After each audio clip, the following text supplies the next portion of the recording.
ಗಡಿ ಮೂಲಕ ಭಾರತ ಮತ್ತು ಪಾಕಿಸ್ತಾನಿಯರ ವಾಪಸಾತಿ ಆಪರೇಷನ್ ಶುರು. ಭಾರತ್ ಮಾತಾ ಕಿ ಜೈ ಎಂದ ಕಾಶ್ಮೀರದ ಎಂಎಲ್ಎ. ಕಾಶ್ಮೀರದ ಗಡಿ ಗ್ರಾಮಗಳಲ್ಲಿ ಸ್ಥಳೀಯರಿಂದ ಬಂಕರ್ ರೆಡಿ. ಬಿಸಿಲ ತಾಪಕ್ಕೆ 12 ಜನರ ಸಾವು. ಇದೆಲ್ಲವನ್ನ ನೋಡೋಣ ನ್ಯಾಷನಲ್ ನ್ಯೂಸ್ ಟಾಪ್ 9ನಲ್ಲಿ. ಭಾರತ ಪಾಕಿಸ್ತಾನಿಯರ ವೀಸಾ ರದ್ದು ಮಾಡಿ ದೇಶ ಬಿಟ್ಟು ತೆರಳುವಂತೆ ಸೂಚಿಸಿದ ನಂತರ ಭಾರತ ಪಾಕ್ ಗಡಿಯಲ್ಲಿ ಈಗ ಭಾರಿ ಜನಸಂದಣಿ ಉಂಟಾಗಿದೆ. ಒಂದೆಡೆ ಪಾಕಿಸ್ತಾನಕ್ಕೆ ತೆರಳಿದ್ದ ಭಾರತೀಯರು ವಾಪಸ್ ಆಗ್ತಿದ್ರೆ, ಮತ್ತೊಂದೆಡೆ ಭಾರತಕ್ಕೆ ಆಗಮಿಸಿದ ಪಾಕಿಸ್ತಾನಿಯರು ವಾಪಸ್ ಹೋಗ್ತಿದ್ದಾರೆ. ಶನಿವಾರ ಒಂದೇ ದಿನ 335 ಭಾರತೀಯರು ವಾಪಸ್ ಆದ್ರೆ 75 ಪಾಕಿಸ್ತಾನಿಯರು ವಾಪಸ್ ತೆರಳಿದ್ದಾರೆ.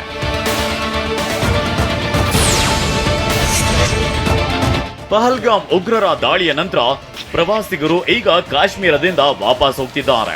ಇದು ಈಗ ಸ್ಥಳೀಯ ಪ್ರವಾಸೋದ್ಯಮಕ್ಕೆ ಭಾರಿ ಪೆಟ್ಟು ಕೊಡ್ತಿದೆ. ಹೀಗಾಗಿ ಅಲ್ಲಲ್ಲಿ ಇನ್ನೂ ಇರುವ ಪ್ರವಾಸಿಗರನ್ನ ಭೇಟಿ ಮಾಡಿರುವ ಸ್ಥಳೀಯ ಪಹಲ್ಗಾಮ್ ಶಾಸಕ ಅಲ್ತಾಫ್ ಅಹಮದ್ ವಾನಿ ಭಾರತ್ ಮಾತಾ ಕಿ ಜೈ ಅಂತ ಕೂಗುತ್ತಾ ಧೈರ್ಯ ತುಂಬುತ್ತಿದ್ದಾರೆ. ನಾವೆಲ್ಲ ಭಾರತೀಯರು, ಪಾಕಿಸ್ತಾನಿಗಳ ಕುತಂತ್ರಕ್ಕೆ ಹೆದರಬೇಡಿ, ನಾವಿದ್ದೇವೆ ಅಂತ ಧೈರ್ಯ ತುಂಬಿದ್ದಾರೆ.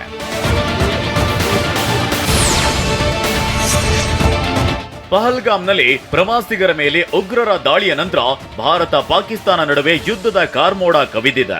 ಹೀಗಾಗಿ ಗಡಿಗೆ ಹೊಂದಿಕೊಂಡಿರುವ ಗ್ರಾಮಗಳ ಜನರು ತಮ್ಮ ಮನೆಗಳಲ್ಲಿನ ಬಂಕರ್ಗಳನ್ನ ಸ್ವಚ್ಛಗೊಳಿಸಿ ರೆಡಿ ಮಾಡ್ತಿದ್ದಾರೆ. ಯಾವಾಗ ಯುದ್ಧ ಆರಂಭವಾಗುತ್ತೋ ಏನೋ ಎನ್ನುವ ಆತಂಕದಲ್ಲಿರುವ ಸ್ಥಳೀಯರು ಈಗ ಬಂಕರ್ಗಳನ್ನ ರೆಡಿ ಮಾಡಲಾರಂಭಿಸಿದ್ದಾರೆ.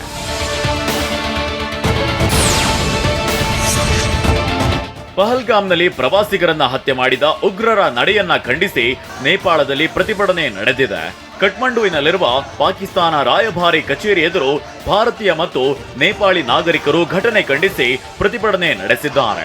ಈ ವೇಳೆ ಪ್ರತಿಭಟನಾಕಾರರು ಪಾಕ್ ವಿರುದ್ಧ ಘೋಷಣೆ ಕೂಗುತ್ತಿದ್ದುದು ಕಂಡುಬಂತು.